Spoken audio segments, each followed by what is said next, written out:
আমার কাজিনের বাসা তানভীর চিনে। তুমি যদি গরিব মানুষ হও আমরা কি পকেট নিয়ে আমার যে বড় লোক, তোমাদের একটা বাড়ি আছে, আমার কিছু নাই। তুমি শুধু আমার ভাইরে দোষ দিছি, তোমার এই বন্ধু এই কথা বলছে।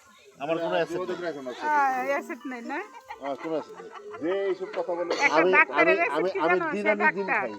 একটা ডাক্তারের রেসিপি কি জানো সে ডাক্তার দিন খায় এটা সবচেয়ে বড় অ্যাসেট একবেলা $2000 বিল দেয় হ্যাঁ হ্যাঁ, আমি যাকে আমি আমার টাকা এনজয় করি। এই বানাও না। তানভীরের ফ্ল্যাট আছে, তোমাকে বাড়ি আছে, আমার ঘন্টা আছে, একটা তোমার গাড়ি জন্য আছে, তুমি নিজেই আসো যথেষ্ট বডি বিল্ডার, একটা গাড়ি আছে। তোমার দুইটা রাজপুত্র আছে, কি বলো তুমি? হ্যাঁ, এই বড় লোক তো আমি আছি। আর তার জন্য তো সে নিজেই যথেষ্ট ও বাপের পুকুর বন্ধ করো কতক্ষণ আর করো কয়টা বাজে? 1 মিনিট কোন 10টা বাজে